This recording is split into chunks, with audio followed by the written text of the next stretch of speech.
My self doctor Mittal, director Mittal and microsurgery centre Vishalnagar Jaipur. हमारे पास एक पेशेंट है जिनको यहाँ पे सूंदपन रहता था और करंट यहाँ पर आता था, और ये जो लेडी हैं वो अपना सारा काम नॉर्मली अपने सर्वेंट के साथ, असिस्टेंट के साथ और फुल्ली एडजस्टेबल फैमिली के साथ कर रही थी। उनसे पूछते हैं उनको कौन सी प्रॉब्लम सबसे ज़्यादा तंग कर रही थी और उनको ट्रीटमेंट लेने में क्या परेशानी आ रही थी। नमस्कार मैडम जी।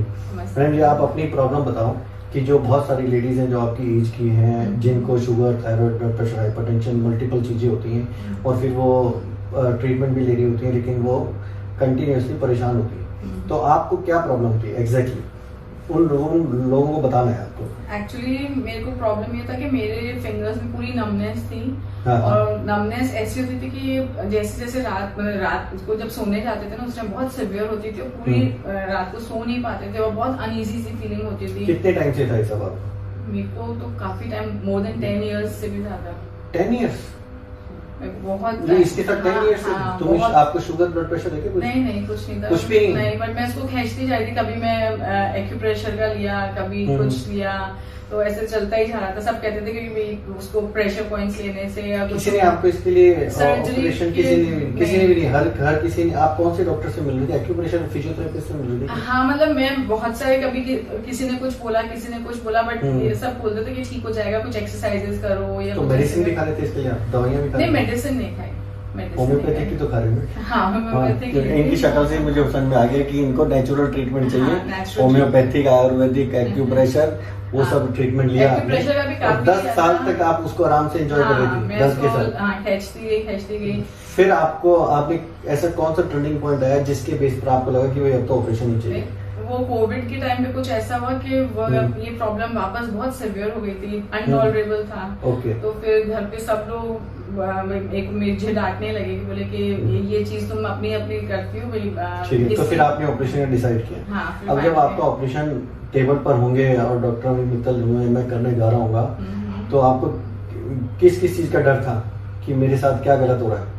कुछ तो होगा ना अंदर से कि मेरा आज ऑपरेशन मेरे घर वाले जबरदस्ती लेकर आ गए। नहीं, वो तो था, बट मेरे को पूरा ट्रस्ट और फेथ था कि आप मुझे ट्रीट कर रहे हैं, तो मेरा 100% जो आप जानते थोड़ी होंगे मुझे पहले। नहीं, but I have heard a lot about you, आपके बहुत सुना था मैंने। अब आपका ऑपरेशन हो गया, फिर उसके बाद आपको किस चीज में परेशानी चल रही थी आपको? ऑपरेशन जो हुआ, जो मतलब एक नॉर्मल अगर आदमी कोई ऑपरेशन कराए कहीं और तो उनको एक परेशानी रहती है ना, तो आपको भी कोई परेशानी रही थी हमसे ऑपरेशन कराने के?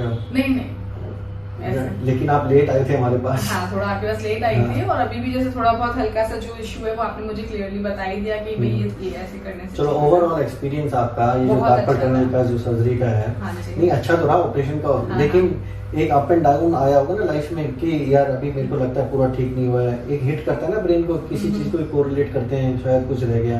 आप बताओ एज ए डॉक्टर, जैसे आप देखते थे ना मम्मी को आफ्टर ऑपरेशन, तो आई थिंक बिफोर ऑपरेशन तो मम्मा का मतलब सोना बहुत मुश्किल था। हम लोग रेगुलरली देखते थे, उनको बहुत डिफिकल्टी होती थी।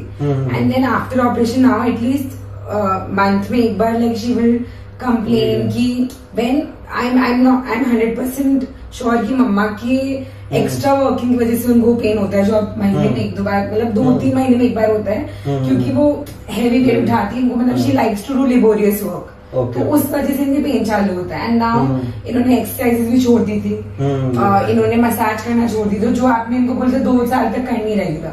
अभी she is not even completed 1 year of operation, तो वो तो इनको देखना ही पड़ेगा ना, खुद ही करना पड़ेगा। So that we will have to take care of. Otherwise now I see she is at ease. हाँ, मतलब नींद अच्छे से आई, दवाई कोई नहीं खाई। मतलब मुझे रोजाना फोन करके नहीं सुनना पड़ता कि मम्मा हाथ का क्या रहा। She will never tell me। मतलब आज भी इन्होंने कम से कम तो 3-4 महीने मुझे बोला होगा 2-3 दिन से कि मेरे हाथ में पेन हो रहा है, because she start doing yoga and all everything. तो इट विल टेक टाइम, तो धीरे धीरे वो स्ट्रेंथ बढ़ेगी। अच्छा, ओवरऑल जैसे आप मेरे को एज ए डॉक्टर देख रहे थे, मैं सारे टाइम तो मिलता नहीं था, कभी कभार आ गए, कभी ये आ गई, तो आपको हमारे बारे में ऐसा क्या लगता था कि हमसे कराने का आपको कुछ फायदा हुआ या?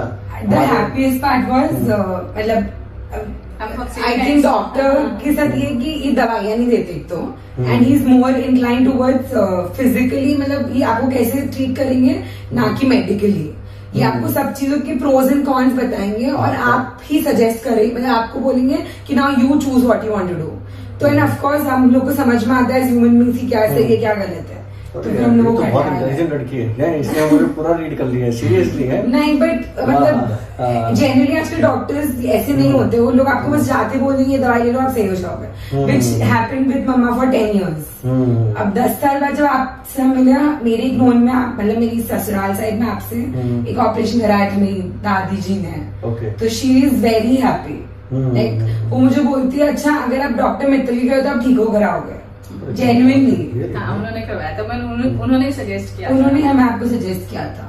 ठीक है, तो इनके थ्रू मैं ये बताना चाहूंगा, फर्स्टली तो लड़की बहुत इंटेलिजेंट है कि इसने मेरे को 1 सेकंड में रीड कर लिया, बिल्कुल सही बोल रही है कि जो मेरे दिमाग में होता है वो मैं इमीडिएटली पेशेंट को खोल के बता देता हूँ, और फिर उनमें से जो जो ट्रीटमेंट अवेलेबल होते हैं वर्ल्ड में उनमें से यही ऑप्शन होते हैं। Then I tell about myself कि मैं ये क्यों चूज कर रहा हूँ, और फिर पेशेंट को वो चूज करने में क्या दिक्कत है ये डिस्कस करके उसको या तो हम शिफ्ट कर लेते हैं या फिर उसमें कुछ ऑल्टर करके उसको कंटिन्यू कर देते हैं, और ऐसे ही ट्रीटमेंट होना चाहिए।